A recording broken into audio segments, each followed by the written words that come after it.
Hi, my name is Professor Ian Williamson, and I am the Dean of the Merage School of Business here at the University of California, Irvine. Welcome to another part of the 2022 homecoming celebration here at the University of California, Irvine. Homecoming is one of those times where oftentimes it's about coming back and gathering and reflecting, but also it gives you a chance to look forward and talk about the things you're excited about going forward. And so today we have with us a group of experts, faculty here at the Merage School of Business, and we're going to talk about 2022 and get their perspectives on what they think will be some of the issues that will impact 2022 in terms of the business community and the business climate, and some perspectives or maybe advice they might have for business leaders. So let me introduce our fantastic panelists. We have with us Dr. Tonya Bradford, who's Associate Professor of Marketing, as well as the University of California, Irvine Inclusive Excellence Term Chair Professor. Thank you, Tonya, for taking the time to join us. We have with us Dr. Vijay Gurbaxani, who is the Taco Bell Professor of Information Systems and Computer Science, as well as the Director of the Center for Digital Transformation, which is based here in the Merage School. Vijay, it's great to see you again. And finally, we have Dr. Chris Schwarz, who is the Associate Professor of Finance, as well as the Faculty Director of our Center for Investment and Wealth Management, which is also based here in the Merage School. Thank you very much, Chris. So everyone, I think the question everybody wants to hear is what's going to happen in 2022? Of course, maybe that's a little bit too big of an ask, but maybe we'll start with this. Based on your research and your expertise, what do you think are some of the issues or key issues that will play a critical factor in shaping the business climate in 2022? And maybe Chris, we'll start with you. What are your thoughts on that? Sure. So I'm sure many people already have seen a lot of articles about we don't have enough stuff, right? Supply chain issues, computer chips, you go to the grocery store and you can't find the exact thing you're looking for. But really, I think one of the supply chain issues we haven't talked enough about is the lack of people to hire. There's a lot of talk about there's still people missing from the workforce. Most of those people are 55 years and older who have probably taken all the money they made from their real estate and the stock market and are sitting on a beach somewhere and they're never coming back again. And the unemployment rate's almost down to where it was before the pandemic started. So we're basically out of people again. And so, I think a lot of firms, if your firm's hiring out there, my guess is you're having a very difficult time finding qualified workers or even retaining your workers. So the quit rate here in the United States is at an all-time high. I just did a talk for a company with 5,000 people here in Irvine. And the quit rate's so high, I told them to imagine 1,800 people were no longer there a year from now, and how difficult it would be and costly to replace them. So, my advice really for businesses is to find and hoard talent, because this problem is not really a problem that's going to go away, since our demographics, essentially our working age population is actually declining now. And so this is going to be kind of a long-term issue that we have. So access to talent will be a big issue, and how organizations address that. Tonya, what are your thoughts? What do you think you're focusing on? I really appreciate what you said, Chris, and piggybacking onto that, what's happening on the other side is that consumers' expectations of the marketplace have significantly changed, not only in their perspective as working in the marketplace, but also engaged in the marketplace, trying to acquire those goods and services. Companies pre-pandemic were really working hard to increase the level of technology that they were employing in both the delivery of offerings in terms of their manufacture, but also how they reach their consumer. The pandemic comes and they had to accelerate their use of technology, even with all of the supply chain problems. It's had a couple of impacts. One, they've been able to deal with some of the employee issues that you spoke of, Chris. They're also able to reach consumers that they've never reached before, which is also impacting them in significant ways because now they may not have enough supply to meet that demand. The other thing that's happened is consumers' expectations have also shifted. As more and more individuals are working remotely, are figuring out that they can acquire goods and services from around the world just from their phone, it's really changing how they're interacting with the marketplace and what those expectations are. So when I think about 2022, I see that companies that had thought perhaps they'd be able to go back to kind of the before times, as I like to call them, that time is never coming back again. They're actually going to have to move even faster into the future and thinking about how do they begin anticipating these just continually evolving expectations that consumers have and using both human capacities and technical capacities to meet and exceed those expectations if they have a chance at holding on to those consumers. So I think 2022 could be a really cool year if you're able to hoard those employees, but also to give them some very meaningful work to do in ways that they can set out to delight their consumers, because that's what consumers are looking for in this new marketplace. So Tonya brought up increased expectations and maybe technology being one of the ways that might be brought to bear to address those expectations. If we're going to talk about technology, Vijay, I have to get your thoughts on that. What are your perspectives? What are the things you're thinking about for 2022? Sure. So I'm going to build off what both Chris and Tonya said. And first, the silver lining to the audience today is that jobs for you will be plentiful, and you will have a lot more power in the labor market than you've ever had. So that's the good news for all of us. Probably not such good news for the dean who has to hire all of us. But on a sort of more practical basis, when you think about what Chris said, which is the shortage of talent, and what Tanya is talking about, changing customer expectations or consumer expectations. So my version of it is, at the end of the day, none of us really know what's going to happen. Demand has shifted in very substantial ways at the university. We're thinking about, yes, we pivoted to online learning in a hurry in 2 weeks. We really pulled it off quite well. But now we're thinking about, what will the future look like? How many people will want to go back to the old ways? How many people will want a hybrid? How many people will want, whoever knows what will happen in the future? And similarly, on the supply of labor in particular, there is clearly a shortage that is only going to get worse, as Chris described. I see technology as a big piece of the solution. So much of the debate or the conversation we've been having is about technology displacing workers, and it's all been negative, negative, negative. This is an example where technology is actually a positive, because nobody really thought about what happens if there aren't enough workers. So you can talk about robots replacing people, but if there are no restaurant workers, then robots become essential. So advice sort of number one for companies is you really need to think about automation, especially where where workers are scarce and jobs are plentiful. And robots are getting extremely dexterous, tactile, be able to do tactile things. So I think important things. The other piece I would say is, when there is uncertainty, technology, specifically software, allows you to manage to that. So when you've got supply chain software, for example, because that's what we're focusing on, or unknown demand, you need to match supply and demand. It is often software that comes to the rescue. So let me stop there. But I think the idea is, we do have some ongoing challenges driven largely by uncertainty. And let's see how we can match supply and demand by using better technology. What do you think, Chris? Do you think the technology will help cover some of the issues around the talent, or what are your thoughts on that? Absolutely. I mean, certainly, I agree with a lot of Vijay's comments about how, people are threatened by robots, but really, robots are not really a threat to a lot of people, especially the audience that's listening to this. I will say that I really view robots as kind of an international trade partner. Right. So if we think about trade with China, for example, all of us on average are much better off because we trade with China. Right. We're able to consume more. We're able to pay less prices. China is better off for that trade. And a similar issue with robots. Right. So robots do things that either we don't have enough people to do, or we're not interested in doing. But the downside is there are a small group of people who are significantly negatively affected by trade and by robots. And those are uneducated folks, or I'll say probably folks without a college degree from UCI, who now their job has been replaced and they don't have the skills to become a Google programmer or some other job that is in demand. So I think the idea of some kind of, being cognizant of needing to retool people replaced by robots is important, even though in aggregate we'll all be much better off. And just piggybacking on both of you, I think one of the things that's going to be really important is how we use both artificial intelligence and machine learning to assess what's happening in the marketplace. What are these shifts? How can we begin to predict them so that we can be prepared and mobilize as organizations to deliver against them?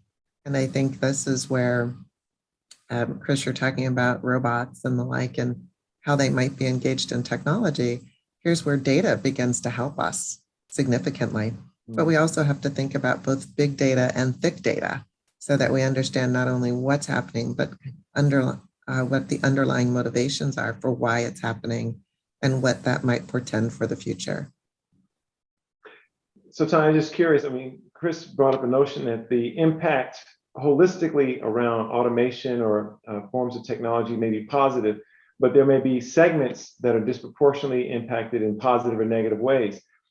When we think about that on the consumer side, are there segments of the consumer population that will be more or less open to things like technology automation, or more or less negatively impacted? What are the segmentations you would think about or encourage people to think about on the consumption side?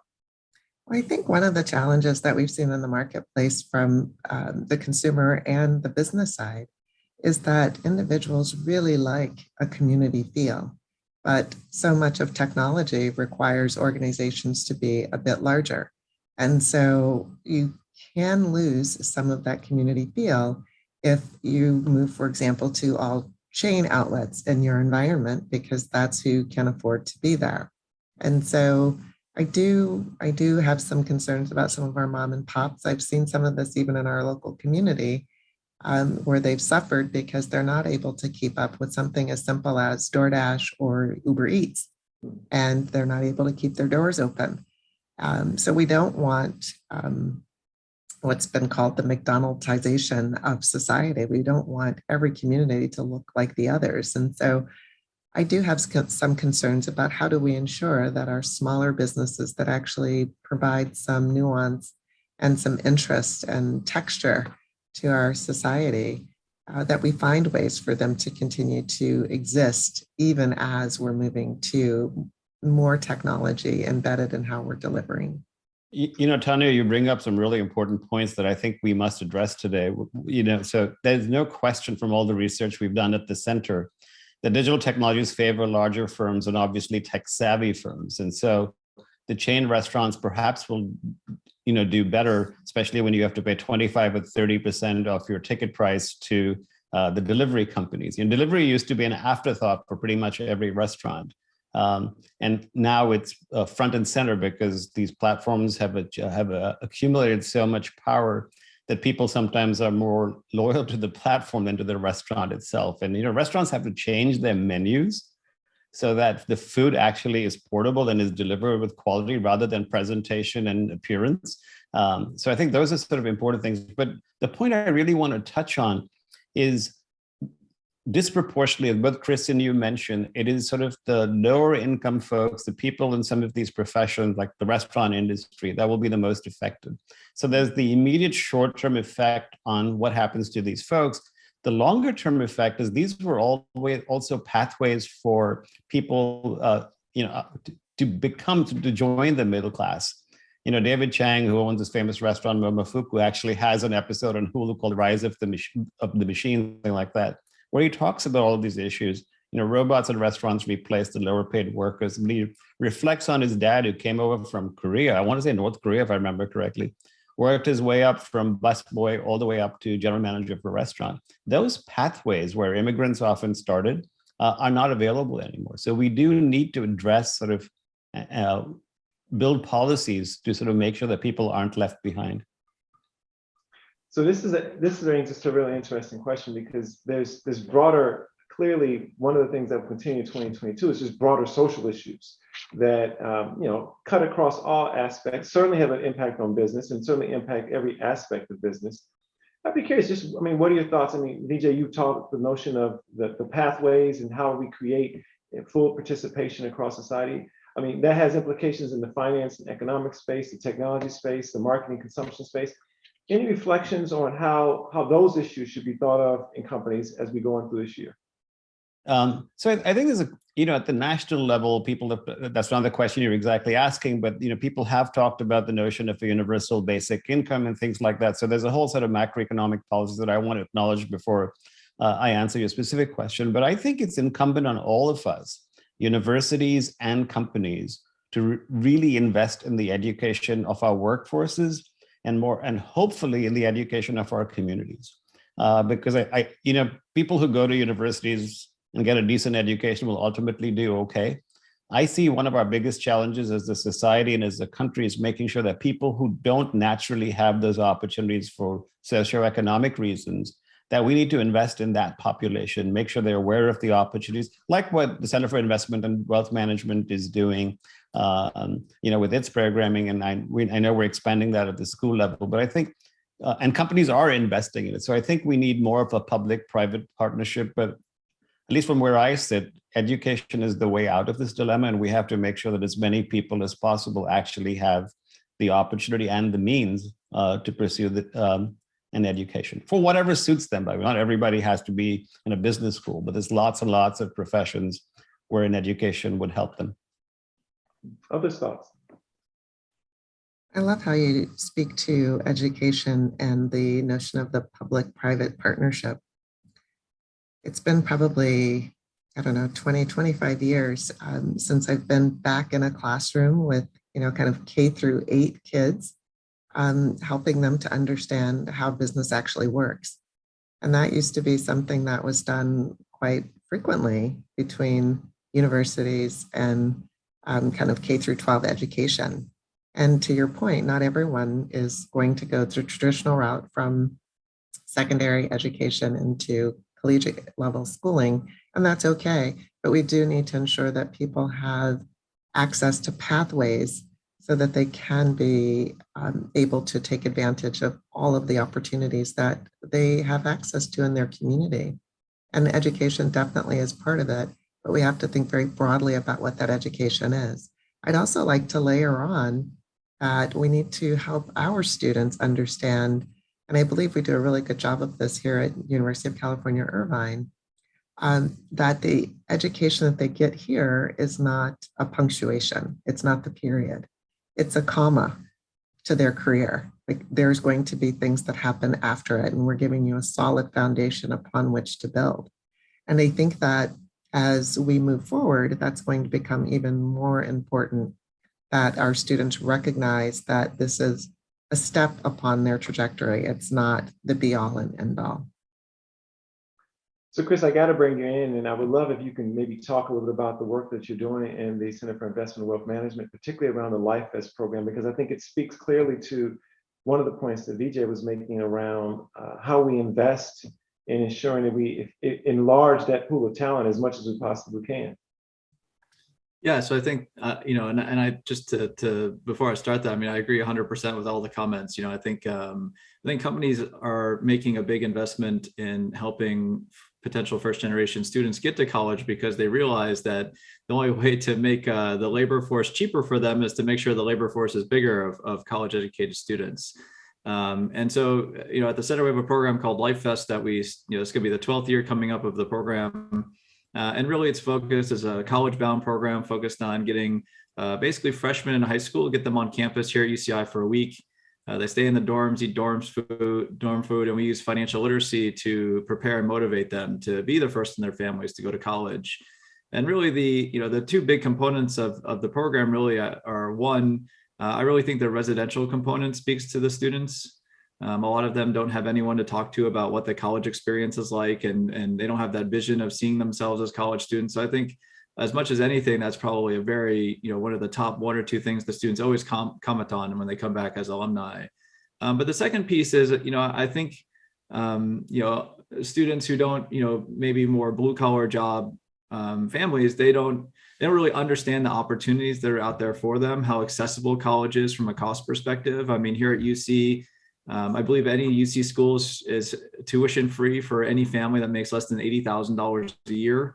So they don't understand just how affordable it is to go to college. And so those are a lot of the things that we teach the students. And I think the last part is students don't realize that they can become multimillionaires by just having, I'm going to call it a normal career. They think that they have to be a Kardashian or, some kind of like social media influencer. That's the only way they're going to be financially secure. And I think the most shocking moment's probably on the 5th day of the program, where they go through and realize that just by becoming a psychiatrist or a school teacher or, a doctor or an investment banker or whatever they want to be, we let them choose what their aspiration is, that they can be financially secure. So, we're hopeful this summer we'll have 200 students on campus here from Orange County, and really excited to, hopefully have the dorms back this year after 2 years of COVID. That'll be a nice touch. And certainly, the success of this program over the last 12 years has been tremendous, and we're very keen at the business school to even expand that, to open up doors for these students to consider, careers that really bring in this intersection between business and technology, a lot of the things that you're focusing on in your center, Vijay, and how that becomes, those are the jobs that will be of the highest demand, and we really hope that those students are given exposure to that.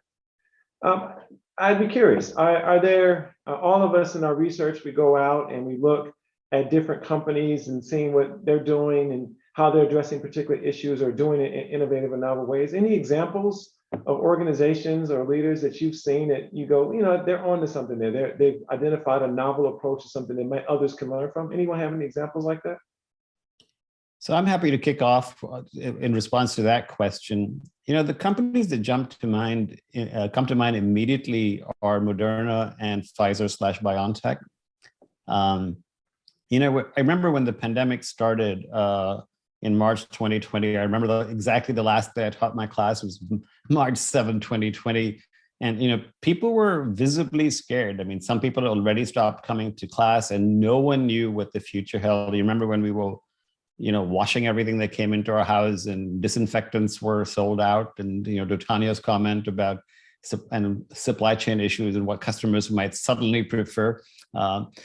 But if you look at those processes that both BioNTech/Pfizer and Moderna have, and I actually spoke to the chief digital officer at Moderna, who's speaking to my class, by the way, in a few weeks. And it's fascinating to listen to, and obviously this is not the place to go into the details of what they've built, but they built this really interesting proprietary platform for mRNA that allows them to build just not a vaccine for COVID, but to build treatments for so many illnesses. And I think, machine learning plays a piece of it. It plays a significant role in it. And so and then you see things with sort of the rapid COVID testing that Abbott Labs has launched and other companies as well. So there is a pace of sort of technology-led innovation that I think the US is actually best in the world at. And that sort of gives me optimistic, because we broke all the records for a vaccine. The record for a vaccine was 4+ years for mumps. Average time to a vaccine is 20+ years. And here we got 2 powerful vaccines and then a third in 10 months, and a little bit longer for the third, obviously. So I'm optimistic about sort of how technology is driving change. And I do want to plug UCI for a moment, if I can, because UCI has the best record in California in treating COVID patients among all hospitals in California. And one of the students who actually was part of that initiative was in my executive MBA class in 2021. And he talked about how they're using AI to predict who can be sent home safely and who needs to be hospitalized. And the way they describe it is very powerful. The 101st patient must benefit from the previous 100 patients, which I think is which again gets to Tonya's comment on sort of learning from data and machine learning and how you can use it for unforeseen situations and then do better using sort of this data. But let me turn it over to Chris or Tonya. Yeah, you were talking about types of companies that are doing well. I would like to highlight an industry that is near and dear to my heart, and that's financial services. And they are notoriously horrible about being first movers when it comes to technology. It makes perfect sense, right? Nobody wants their bank to just glitch or their accounts to be wrong. So technology really matters. And so what I'm seeing in financial services and their employment of technology and the advancements that are being made in the various fintechs to ensure that backbone is secure, it's very encouraging, from the security side to how consumers are able to touch banks. Even credit unions now, you can deposit a check through your phone wherever you are. And that's a novelty, because credit unions were always far behind whatever banks had to offer. And I credit that to the fintech and all that's happening there. The other thing I'd want to point out is organizations that are developing technology to help patch both these archaic backends with some of the really interesting front ends. So there's kind of a smaller company called Telium out of Texas, and they're doing some really interesting things with technology that allow consumers or institutions actually to plug in anything that they've already got going. Think of it kind of like frosting. You can kind of put all these different components together so that the interface for the consumer and the support to the consumer takes advantage of all the information they have about that consumer, so that they're not just handing you off in customer service from one person to the next because they don't understand who you are in total to the institution. So I'm most excited about those technologies that are coming forward, which I know might sound strange from a marketing perspective. But again, going back to where I started, consumers' expectations are changing. And it's really important for institutions to change how they view their consumers and to view those consumers holistically. And the best way to do that is by leveraging technology. So I'm pretty excited about all of that. And again, like I said, I have a bias towards financial services. So I'm really thrilled to see it happening across those institutions in particular. Hey, Chris, with your indulgence, let me just piggyback really quickly off what Tonya said, because I just read about this really cool example. So, you talked about workers, Chris, and Walmart just went out and bought a company called Even.